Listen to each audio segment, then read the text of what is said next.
What's up guys, KMk18 here, starting back into video life with another video. In this video we're talking about this, which is my KMk18 that I've recently built by Meaker VI. So we're going to be talking about the mod, how it works, and how I built it and that sort of thing. So what is this thing? It is a mod for the Rival Knockout that transforms it from a single shot rifle blaster into a breech loading, shell shooting shotgun pistol. And it works rather well.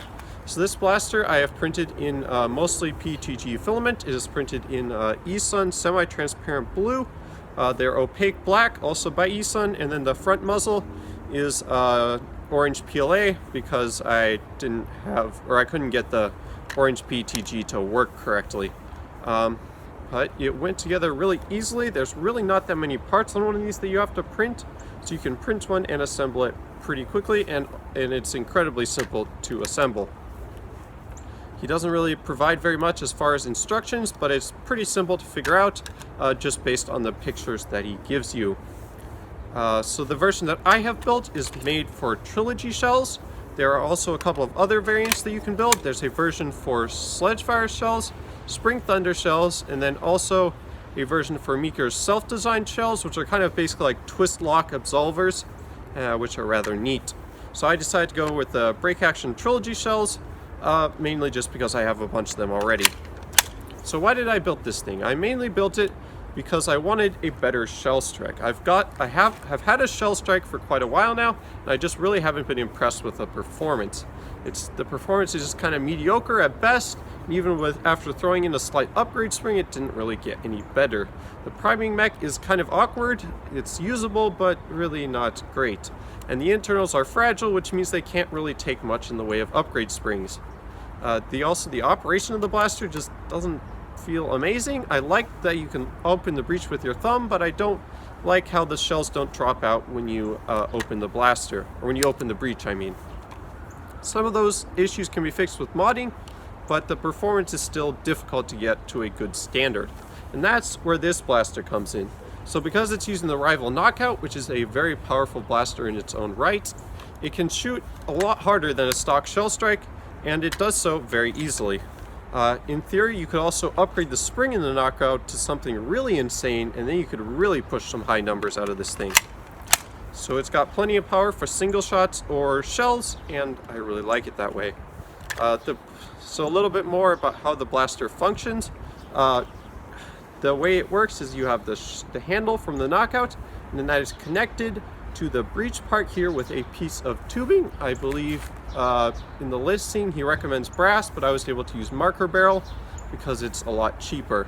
And then it connects through there from the plunger tube, and that just gets glued in place. And then it goes through here and connects to this, which has a craft foam seal that seals up against the shells. You can use whatever you want to seal the shells. You could use also a silicone gasket or something of that nature. Then that just seals against the shells and closes like that. And then the way the breech opens and closes is that it has this little lever right here, which opens the breech rather nicely. And then there's elastic down here, which makes the breech open automatically, or open without having to be manually pushed down. Then there's also more elastic that you use up here to secure the lever catch thing. Yeah. So all in all, this blaster functions really nicely, and I'm pretty happy with the performance and how it works. I also really like the looks. This blue semi-transparent PETG is probably my favorite filament that I've tried so far. I think it's just absolutely gorgeous. So that's enough rambling about the blaster. Let's do some shooting. Alright, we're going to be doing a firing demo of the KMk18 now. Got several shells loaded up. I've got several of the triple elite ones, and I've also got a Boomco one and a Mega one. I'm doing this firing test in first person just because it's a little easier to film, and I think it shows the blaster off a little better.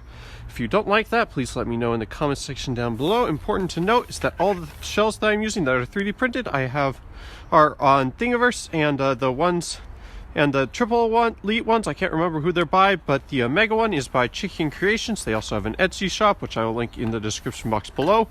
And the Boomco one is made with a step file from KMk18 that he kindly provided to me, so thank you very much for that. And I have a couple other ones for various ammo types on my Thingiverse page as well. that I just haven't printed yet. So if you're interested in seeing those, like I said, links in the description. So we're going to get started here. We'll start with the Triple Elites, and then we'll do the other ones. And you see we get pretty decent performance. You can also see that reloading this thing is pretty fast once you get the hang of it down. And you can also just kind of tip out the shells really fast, so once you get it down, you can load them very, very quickly. The Triple Elite one gets pretty good spread. I think I've got one more Triple Elite one, and we'll do that. And now let's do the Mega one. And another thing that's important to note is that the shells that I'm using are the only ones on Thingiverse that I have found that work with the KMk18 as well as the Shell Strike, and most importantly with the Trilogy, and that will actually eject properly out of the Trilogy, and that also work with the ARs or without the ARs, and basically just work in any setup and configuration and blaster that takes the Trilogy shells. So that's pretty important. There are several other ones on Thingiverse that do work with the ARs removed, but they don't eject out of the Trilogy, or yada yada yada, they don't fit all the criteria. So here, let's do the Mega one. That one actually gets some pretty good pop. For my chronograph testing, it was getting around 80 to 90 FPS, which is pretty solid. It's the same as my 10 kilogram springed Magnus.